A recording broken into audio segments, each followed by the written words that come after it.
Khilafah, sebuah institusi pemerintahan Islam yang berjalan sejak zaman para sahabat hingga tahun 1924. Ia merupakan sebuah simbol keagungan peradaban Islam selama hampir 1.300 tahun. Setelah hampir seabad pasca keruntuhannya, kini ia kembali mencuat sebagai isu yang begitu hangat di tengah masyarakat. Belahan dunia timur dan barat membicarakannya, tak terkecuali di Indonesia.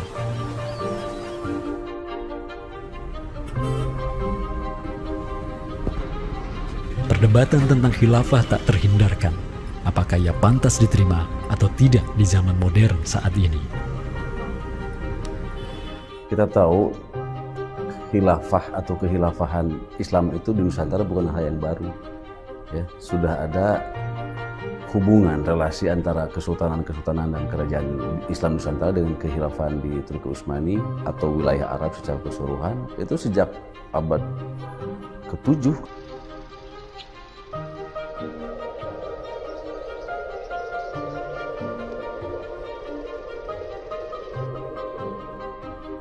Sejarah khilafah yang panjang di pentas dunia telah memainkan debutnya di Nusantara. Islam yang diemban para punggawanya telah menjadikan Nusantara jaya dan menjadi sumber utama perlawanan terhadap para penjajah. Inilah kisah tentang Nusantara dan jalinannya dengan sang negara adidaya. Inilah kisah tentang khilafah yang menjadikan rakyat Nusantara sebagai satu umat dengan Muslim sedunia. Inilah kisah tentang jejak khilafah di Nusantara.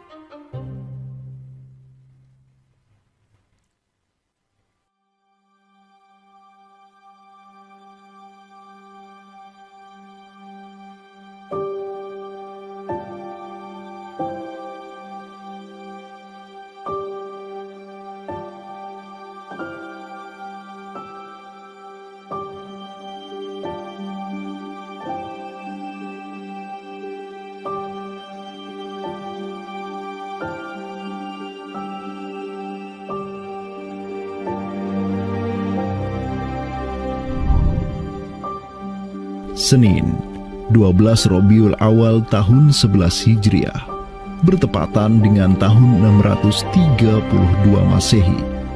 Seluruh langit dunia dirundung mendung. Semua orang di Madinah menundukkan wajahnya, kosong pandangan seraya bercucuran air mata. Di pagi itu, kabar duka menyeruak ke seluruh negeri. Rasulullah Sallallahu Alaihi Wasallam wafat. Pada saat Rasulullah SAW wafat, Abu Bakar itu berkhutbah. Abu Bakar mengatakan begini, Ya ayyuhan nas, inna Muhammadan qad mata. Wala budda lihada dini man yakumu bihi. Kata Abu Bakar begitu. Wahai manusia, sesungguhnya Muhammad sudah wafat. Dan urusan agama ini harus ada yang mengurusnya. Setelah Abu Bakar menyampaikan demikian, para sahabat pun segera bersepakat untuk mencari dan memilih Khalifatur Rasulillah, seorang pengganti Nabi, untuk menjaga agama dan menjalankan urusan dunia. Mereka bahkan lebih menyegerakan urusan ini ketimbang menyegerakan pemakaman jasad Rasulullah SAW yang mulia, menandakan bahwa urusan kepemimpinan untuk kaum muslimin pasca wafatnya Nabi merupakan perkara yang amat mendesak.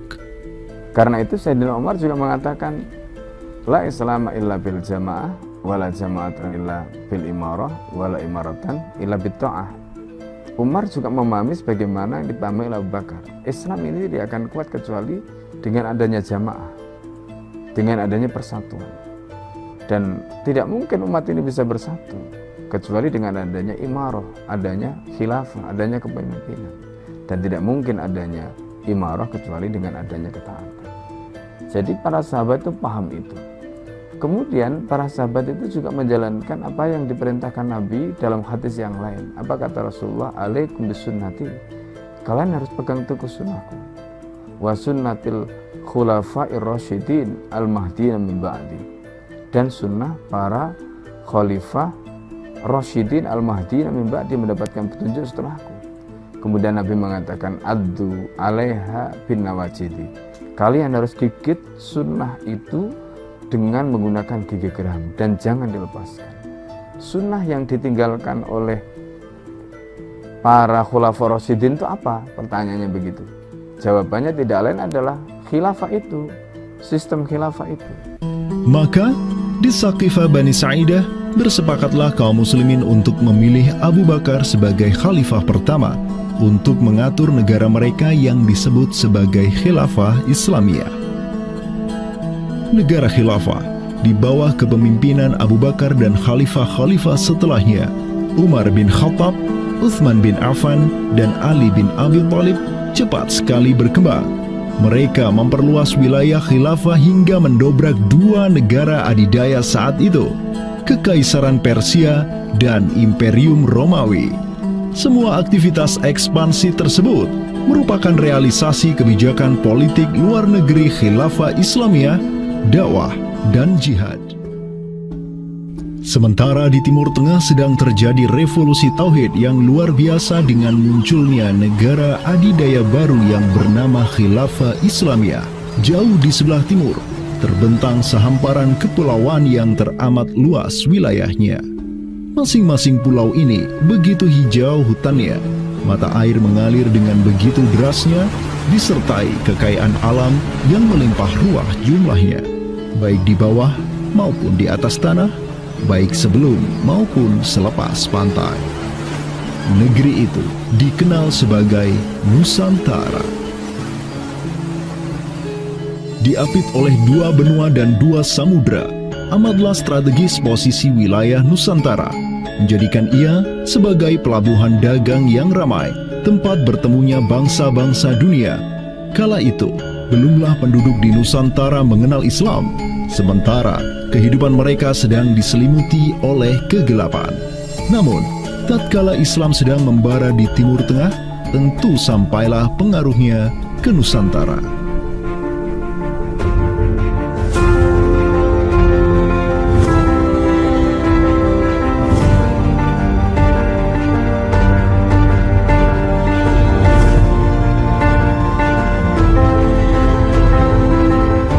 Saya ingin mengutip apa yang pernah dinyatakan oleh Buya Hamka ya di dalam buku beliau dari Perbendaharaan Lama, termasuk juga buku beliau yang judulnya Sejarah Umat Islam, yang beliau menyatakan bahwa sesungguhnya teori yang kita tahu bahwa Islam masuk ke Nusantara itu berasal dari Gujarat pada abad ke-12 sampai 15 Masehi, itu sebetulnya tidaklah tepat sepenuhnya. Karena apa? Karena Buya Hamka memiliki pandangan ataupun penjelasan terkait dengan kapan sesungguhnya Islam masuk ke Nusantara, ke Indonesia. Beliau menyatakan bahwa Islam masuk ke Nusantara itu jauh sebelum teori Gujarat.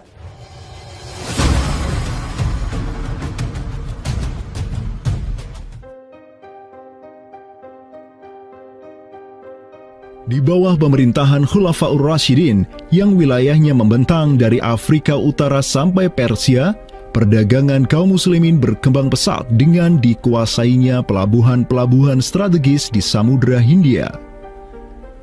Hubungan diplomatik dan komersial pun terjalin dengan sejumlah kerajaan dari India sampai Cina. Sui Tang Xiu, sebuah kronik kuno dari dinasti Tang di Cina mencatat, telah datang serombongan utusan khilafah ke hadapan penguasa Cina di tahun 651 Masehi, di mana tahun tersebut merupakan masa Khalifah Utsman bin Affan. Hubungan khilafah dengan dunia timur terus berlanjut sampai di mana khilafah beralih ke pemimpinannya di bawah otoritas Bani Umayyah. Apabila hubungan negara khilafah dengan kekaisaran Cina sudah terjalin sejak masa Khulafaur Rasyidin melalui jalur laut, tentulah utusan khilafah akan melalui wilayah Nusantara yang menjadi penghubung antara Timur Tengah dan Asia Timur. Dan di ujung paling barat wilayah Nusantara, terdapat pulau besar yang kala itu dikenal oleh bangsa Arab sebagai Sribuza, pelafalan mereka untuk menyebut kerajaan Sriwijaya. Pelabuhan-pelabuhan di kerajaan Sriwijaya senantiasa menjadi titik transit setiap kapal yang hendak melanjutkan perjalanannya. Tentu, penguasa Sriwijaya akan menyadari keberadaan pelayar-pelayar muslim yang singgah di wilayah kekuasaannya. fakta bahwa kerajaan Maharaja Indravarman di Sriwijaya itu ada komunikasi dengan Daulah Umayyah, mengirim surat 2 kali yang isi suratnya itu dari raja dengan 1000 gajah ya dan sebagainya, yang menunjukkan surat menyurat seabad itu yang menunjukkan ada hubungan kekhilafahan dengan Nusantara. Dan secara historis ya sangat logis ketika itu superpower dunia adalah khilafah. Surat yang dikirim oleh Maharaja Sri Indrawarman dari Sriwijaya tersebut dialamatkan ke Damaskus, ibu kota Khilafah Umayyah yang saat itu dipimpin oleh Khalifah Umar bin Abdul Aziz. Dalam surat itu disebutkan, min malikil amlak alladhi huwa ibnu alfi malik walladhi tahtahu bintu alfi malik walladhi fi marudatihi alfu filin walladhi lahu nahrani yumbitani al-auda wal-allawha wal-jawza wal-kafura alladhi yujadu rihuhu ala masirati 12 milan ila malikil arab alladhi la yushriku billahi syai'an. Amma ba'du, fa inni qad ba'athtu ilayka bihadiyatin wa ma hiya bihadiyatin walakinnaha tahiyatun wa ahbabtu an tab'atha ilayya rajulan yu'allimunil islama wa yuwaqqifuni ala hududihi wassalam. Maka di bawah kepemimpinan sang Khalifah Umar bin Abdul Aziz, khilafah menyebarkan rahmatan lil alamin ke segala penjuru dunia, termasuk Nusantara.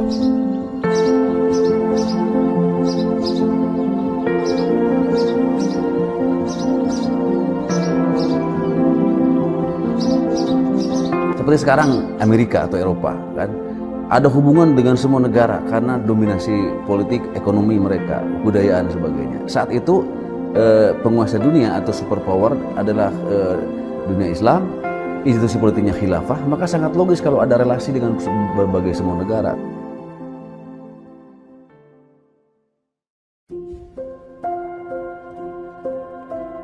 Tahun 1258, dari arah timur datanglah segerombolan pasukan yang mengerikan. Tubuh mereka besar-besar bak raksasa, berkulit kuning dan begitu mahir berpanah dan mengendarai kuda. Inilah pasukan Mongol yang datang dari utara Cina. Khalifah Al-Musta'sim itu dibunuh oleh Hulagu Khan, ya, pemimpin tentara Mongol. Kemudian pasca penaklukan Baghdad, itu Baghdad menjadi kota kosong, ya. Penduduknya dibantai, khalifah dibunuh, ya. Kotanya dibakar, perpustakaannya dihancurkan, wah pokoknya kacau sekali lah.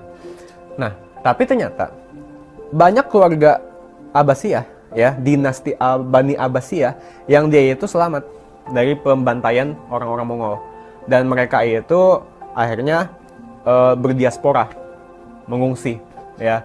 Ada yang berdiaspora, ada yang mengungsi ke Hijaz, ada yang mengungsi ke daerah Najd, ya, ada yang mengungsi ke daerah Mesir.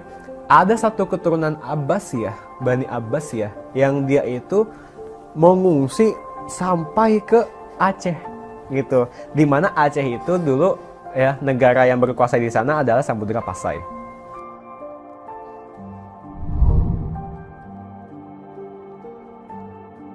Terdapat 3 orang Bani Abbasiyah yang diketahui dimakamkan di Aceh, yakni yang pertama Sodrul Akabir Abdullah bin Muhammad Al-Abbasi, keturunan Khalifah Al-Mustaunsir Billah.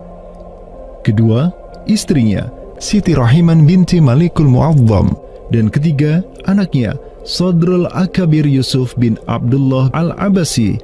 Mereka bertiga dimakamkan di kompleks yang sama. Yang paling monumental, yang paling besar di sini kita lihat adalah seorang tokoh yang memiliki predikat As-Sadr Al-Kabir ataupun pengawal para pembesar yang derajatnya mungkin setingkat dengan Perdana Menteri. Beliau bernama Abdullah bin Muhammad bin Abdul Qadir bin Abdul Aziz bin Al-Mansur Abi Ja'far Al-Abbasi, yang mana genetika beliau yang daripada Al-Mansur ini sendiri yang merupakan kakek buyut daripada Abdullah ini adalah seorang khalifah dari Bani Abbasiyah. Bani Abbas ini yang terkubur di Aceh, ya, Lok Sumawe ini, ayahnya ini, ya, Muhammad bin Abdul Qadir, ternyata dia itu dicatat oleh Ibnu Battuta, ya, dicatat oleh Ibnu Battuta dalam rihlahnya kitab Tuhfatun Nazar, ya. Nah, dia itu ayahnya Abdullah bin Muhammad Sodrul Akabir yang di Pasai itu menjadi gubernur, ya, menjadi gubernur di mana, di daerah India, gitu, dicatat oleh Ibnu Battuta, gitu, ya. Dan Ibnu Battuta mencatat sultan-sultan di India itu begitu hormat, ya, begitu taat, dan mereka itu memuliakan keturunan Khalifah Abbasiyah ini, ya, keturunan Khalifah Al-Mustansir billah, begitu. Nah, ini mengindikasikan bahwasanya apa? Sultan-sultan India itu begitu memuliakan, dan mereka itu dalam satu riwayat lain juga membaiat Khalifah Abbasiyah yang ada di Mesir. Sementara sultan-sultan di India, ya, kesultanan Islam di India itu punya hubungan erat dengan Samudra Pasai, begitu. Nah, di sini kita bisa menduga kuat bahwasanya Samudra Pasai itu juga berbaiat kepada Khalifah Abbasiyah. Samudra Pasai pada masa itu berbaiat kepada dinasti sebelum Utsmaniyah berkuasa, yaitu kita menduga dan meyakini hal tersebut sesuai fakta-fakta yang kita temukan di lapangan bahwa Madinatul Sumatera ataupun Jaziratul Jawi, Samudra Pasai itu berbaiat langsung kepada dinasti Abbasiyah.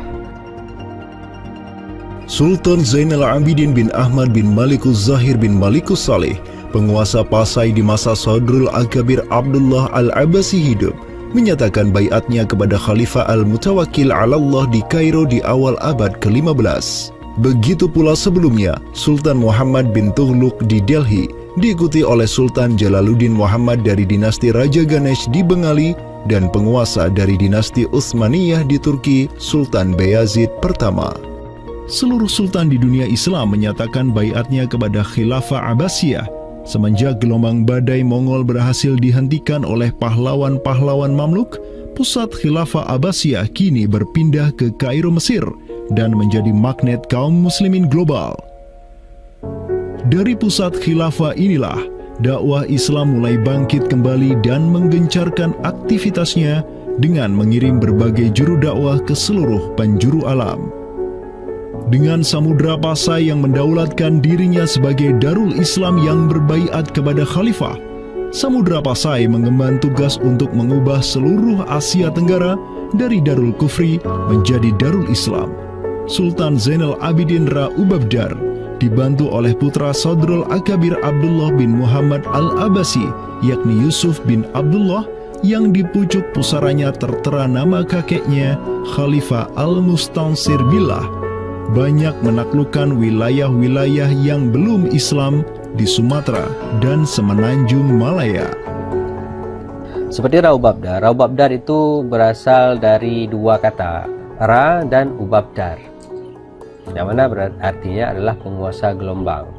Ini adalah sebuah predikat yang sangat luas sebenarnya maknanya, sesuai dengan masa yang ditorehkan pada waktu tersebut, bahwa Sultan Zainal Abidin Ra Ubabdar bin Ahmad bin Muhammad bin Al-Malik Al-Salih ini adalah salah satu masa kegemilangan Samudra Pasai, yang mana kita ketahui setelah masa tersebut yang memimpin Kesultanan Sumatera adalah anak keturunan daripada beliau ini, yang jumlahnya sampai 11 orang sultan.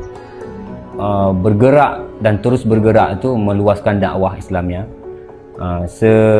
sampai ke pulau-pulau. Itu masa Zainal Abidin Ra Ubabdar, terutama penakluk gelombang yang dijuluki beliau itu melebarkan sayap itu sampai ke seluruh Asia Tenggara. Digelarilah Sultan Zainal Abidin Pasai dengan sebutan Ra Ubabdar, bahasa Persia untuk gelar sang penakluk gelombang, karena dengan arungan pasukannya yang luar biasa di atas gelombang laut Nusantara, ia membuka banyak sekali wilayah, seperti Malaka misalnya, di mana di sanalah Sultan Zainal Abidin Ra Ubabdar menempatkan putranya Sultan Mansur sebagai penguasa Darul Islam Malaka. Kesultanan Samudra Pasai banyak pula mengirimkan juru dakwahnya untuk meminta penguasa-penguasa Nusantara lain agar menerima Islam. Salah satu juru dakwah tersebut dikirim ke Jawa Timur, pusat pemerintahan rezim yang mendominasi wilayah Nusantara saat itu, Kerajaan Majapahit.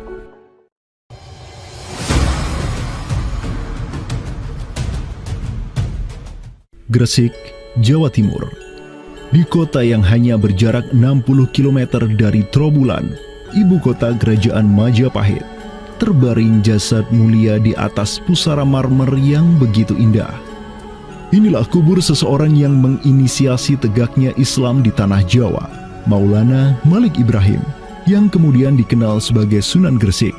Malik Ibrahim adalah seorang yang berkedudukan tinggi di lingkaran kuasa Samudra Pasai, terlihat dari gelarnya yang bertajuk Umdatus Salatin wal Wuzara, pondasi para sultan dan wazir, di mana gelar tersebut adalah gelar untuk wakil Sultan Samudra Pasai, sebagaimana yang dicatat oleh Ibnu Batutah.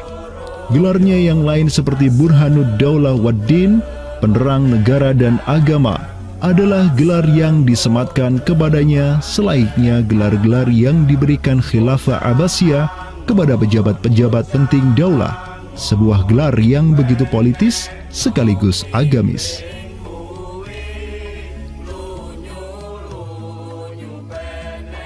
Maulana Malik Ibrahim dikirim oleh Pasai untuk mendakwahkan Islam kepada rakyat dan para penguasa Majapahit. Banyak orang-orang dari kesultanan ini, Kesultanan Samudra Pasai, yang itu berbaiat langsung ke khalifah, itu mengirim orang-orang atau orang-orang Pasai itu banyak bermigrasi ke daerah-daerah lain di Nusantara. Misalkan ya, kalau kita perhatikan makam tertua ya, salah satu makam tertua di Jawa yang sekarang terletak di Gresik, siapa orangnya ya? Pemilik makam ini itu adalah Maulana Malik Ibrahim. Maulana Malik Ibrahim ya, kalau kita perhatikan makamnya yang di Gresik itu sama persis gayanya dengan apa? Dengan makam-makam yang ada di Pasai, begitu. Nah, ini merupakan bukti bahwasanya Sunan Gresik itu pernah ada di Pasai ya, dan dia itu ya tahu sendiri lah ya, bahwasanya Maulana Malik Ibrahim yang kemudian dikenal juga sebagai Sunan Gresik itu merupakan salah satu dari Wali Songo. Bersama kakek, paman, keponakan, cucu cicit dan murid-murid pilihannya yang kemudian disebut Wali Songo, Maulana Malik Ibrahim berdakwah di Jawa dan menyebarkan Islam di kalangan penduduknya. Mereka mendapat sokongan penuh dari negara yang berkuasa di Samudra Pasai, kesultanan yang berbaiat kepada Khilafah Abbasiyah. Dakwah mereka terus berkembang, perlahan namun pasti, dan mulai melumat persendian kuasa Majapahit yang mulai keropos akibat kekacauan internal mereka sendiri.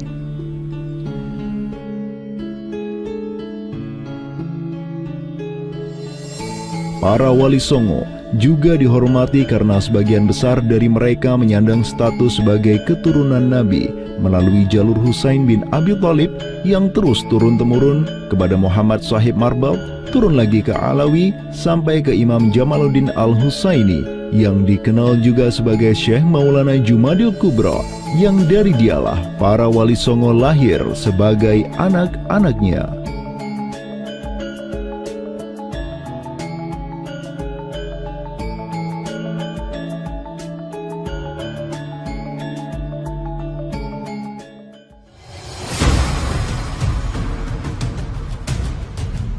Bertolak dari Gresik, dakwah para wali menyebar ke kota-kota lainnya di Pulau Jawa, bahkan sampai keluar Jawa seperti Maluku, Ternate, Makassar, Kalimantan, dan sebagainya. Selain kalangan rakyat, banyak pula pejabat-pejabat Majapahit yang tercerahkan dengan Islam dan sukarela mengucap syahadatain, seperti para adipati Majapahit di Palembang, Cirebon, Semarang, Pekalongan, Jipang sampai Mataram. Tak tanggung-tanggung, di antara mereka yang berislam bahkan merupakan sang putra mahkota Majapahit sendiri, Pangeran Jimbun alias Raden Patah, yang merupakan buah dari pernikahan Raja Brawijaya kelima dengan seorang putri Cina. Ketika dewasa, Raden Patah belajar kepada Sunan Giri di Surabaya, kemudian diangkat menjadi Adipati Demak oleh ayahnya. Kemudian di tahun 1478, Brawijaya kelima digulingkan oleh pesaingnya dari Kediri, Girindra Wardana. Tahta Majapahit yang diduduki oleh musuh ayahnya lantas membuat Raden Patah di Demak beserta seluruh elemen Islam di Jawa pimpinan para Wali Songo bangkit berjihad melawan Girindra Wardana dan penerusnya Patih Udara. Mereka terus berjihad dengan penuh keberanian hingga akhirnya berhasil melumat kekuasaan Majapahit yang dipegang oleh para pemberontak dari pihak Girindra Wardana dan Patih Udara. Kaum muslimin pun meraih kemenangan hingga akhirnya mereka berhasil memproklamirkan berdirinya sebuah daulah Islam pertama di tanah Jawa, Kesultanan Demak, pada tahun 1482. Digelari Raden Patah sebagai Senopati Jimbun Ningrat Ngabdurrahman Panembahan Palembang Saidin Panatogomo, atau dengan gelarnya dalam bahasa Arab Sultan Syah Alam Akbar Al-Fatah. Dialah sultan yang telah memfutuhat Jawa menjadi Darul Islam. Dengan berdirinya Demak sebagai daulah Islam pertama yang berdaulat di tanah Jawa, bertambahlah kuat bargaining politik Islam di kawasan Nusantara bersama-sama dengan Kesultanan Samudra Pasai di Sumatera, Kesultanan Malaka di Semenanjung Malaya, Kesultanan Brunei di Borneo, Kesultanan Sulu di Filipina, begitu pula Sultan pertama di Ternate, Sultan Zainal Abidin, yang pernah menimba ilmu ke Jawa di bawah bimbingan Sunan Giri. Dalam rentang abad yang bersamaan, kemenangan daulah Islam di kawasan Nusantara juga diiringi dengan penaklukan Konstantinopel, ibu kota Romawi Timur, oleh salah seorang sultan dari Bani Uthmaniyah, Muhammad Al-Fatih. Penaklukan Konstantinopel sekaligus menandakan tamatnya riwayat Imperium Romawi Timur untuk selama-lamanya. Penaklukan Konstantinopel pada tahun 1453 oleh Muhammad Al-Fatih, sang Sultanur Rum, merupakan realisasi dari janji yang telah terucap ratusan tahun sebelumnya oleh lisan mulia sang Sayyidul Mustafa, Rasulullah Muhammad Sallallahu Alaihi Wasallam. Sungguh, Konstantinopel akan benar-benar ditaklukkan. Sebaik-baik pemimpin adalah pemimpin yang berhasil menaklukkan Konstantinopel, dan sebaik-baik pasukan adalah pasukan yang menyertainya. Dengan dikdayanya kuasa Islam di tanah Rum, menjadikan para penguasa Uthmaniyah mempunyai citra istimewa di kalangan rakyat Nusantara.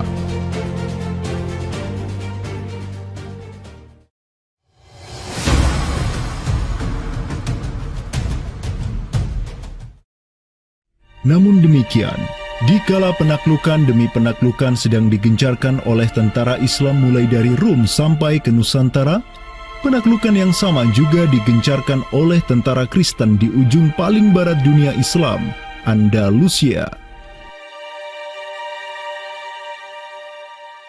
Berbeda dengan penaklukan yang kaum muslimin lakukan di mana penduduk asli suatu tempat diberi toleransi yang luar biasa atas agama dan properti mereka, tentara Kristen Portugis dan Spanyol menaklukkan wilayah Islam di Andalusia yang saat itu sudah terpecah menjadi Reyes de Taifas atau Mulukhut Tawaif atau kerajaan-kerajaan yang saling tercerai-berai.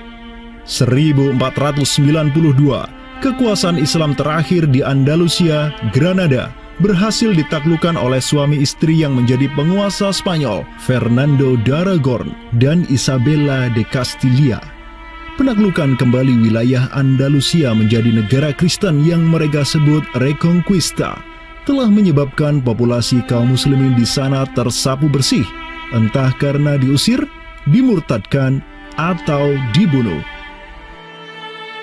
Selain Reconquista, kaum Kristen Spanyol dan Portugis juga mempunyai motif ekonomi untuk menjadikan diri mereka kaya, yakni dengan mencari jalur rempah di Samudra Hindia yang saat itu merupakan potensi sumber daya alam yang luar biasa. Program mereka untuk mencari rempah di Samudra Hindia mereka sebut sebagai Estado da India. Kita sering dengar dengan istilah 3G gitu kan. Glory, Gospel, dan Gold gitu kan.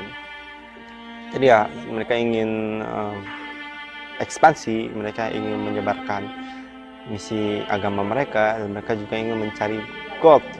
Goldnya sini adalah justru adalah rempah gitu kan. Begitulah betapa berharganya rempah pada saat itu, sampai 1 gram pala dihargai dengan 2 gram emas gitu kan. Paus Alexander ke-6, pemimpin kaum Kristen saat itu, begitu mendukung hasrat Portugis dan Spanyol untuk menjelajah dunia dan menyebarkan Kristen. Maka, berangkatlah gelombang penjelajah Portugis yang disertai pasukan dan senjata untuk menaklukkan dunia Islam di Samudra Hindia. Di bawah pimpinan Alfonso de Albuquerque, armada Portugis berhasil menaklukkan Goa di India pada tahun 1510. Dan setahun kemudian, berhasil sampai ke Malaka, merebut pelabuhan strategis itu dari Sultan Mahmud Syah yang memerintah tempat tersebut. Dengan bercokolnya Portugis di Nusantara, dimulailah babak baru sejarah Islam di kawasan ini.